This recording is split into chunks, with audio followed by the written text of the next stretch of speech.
नमस्कार, मी दीपक नागो पाटील, सरपंच ग्रामपंचायत साखळी। मला दिनांक 27 तारखेला जो अखिल भारतीय सरपंच परिषदेचा उत्कृष्ट ग्रामरत्न सरपंच पुरस्कार मिळाला, त्या पुरस्काराला मी संपूर्ण आमच्या गावकरी बांधवांचा आभारी आहे। कारण त्यांनी जर मला निवडून दिलं नसतं तर या पुरस्कारासाठी काम करण्याची जिद्द माझ्यात निर्माण झाली नसती। हा पुरस्कार मी माझ्या सर्व गावकरी बंधू भगिनींना समर्पित करतो।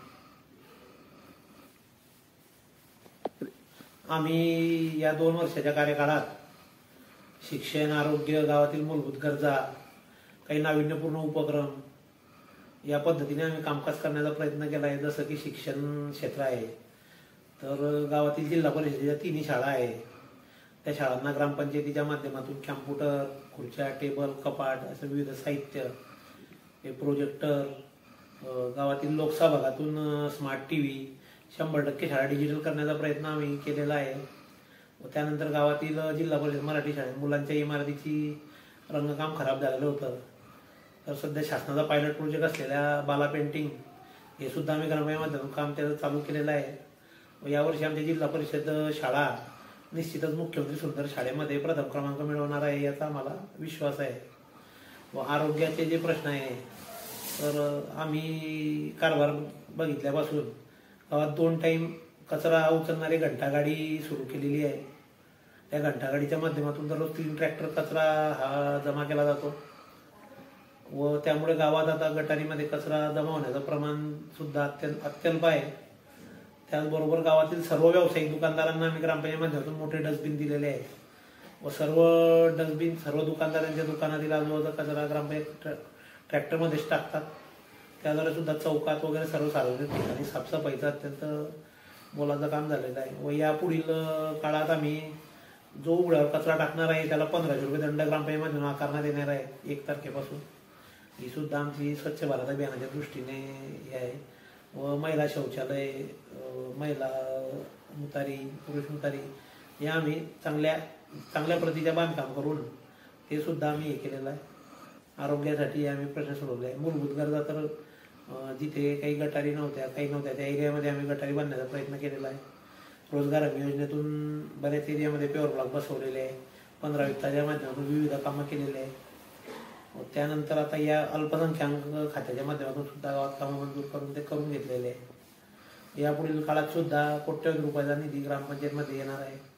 त्याद्वारे सुद्धा आम्ही गावातील नवीन वस्त्यांमध्ये ज्या मूलभूत गरजा आहेत, गटार पाणी म्हणजे गटार आणि रस्त्यांच्या, त्या सोडवण्याचा आम्ही प्रयत्न करणार आहे। या 2 वर्षात आमच्या ग्रामपंचायतीने काही नाविन्यपूर्ण उपक्रम सुरू केलेले आहेत। त्यामध्ये सर्वात महत्त्वाचा म्हणजे क्रांतिज्योती सावित्रीबाई फुले लाडकी भगिनी योजना। यामध्ये आमच्या गावातील जी ही मुलगी लग्न होऊन जाते किंवा लग्न होऊन येते गावात, त्यांना आम्ही ग्रामपंचायतीने 1100 रुपयाचा प्रेशर कुकर सप्रेम भेट म्हणून देतो।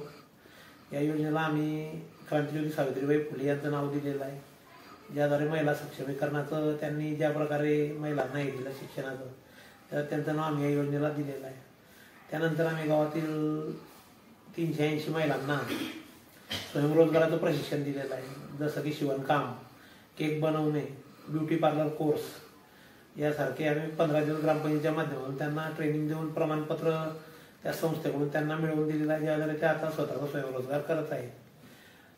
आम्ही महिला बचत गटांना सुद्धा सहकार्य करतो।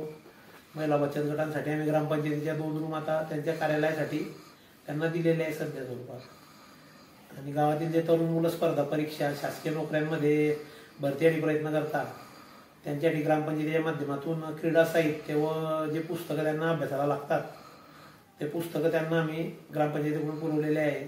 सध्या अभ्यासिका आम्ही भाड्याच्या इथं सुरू केलेली आहे। लवकरच आम्ही स्वतःच्या इमारतीला अभ्यासिका, सुसज्ज अभ्यासिका ग्रामपंचायतीची आपल्या गावातील जमा होणाऱ्या कचऱ्याची विल्हेवाट लावण्यासाठी घनकचरा व्यवस्थापन अंतर्गत सेग्रेशन शेडची निर्मिती ग्रामपंचायतीकडून केली जात आहे।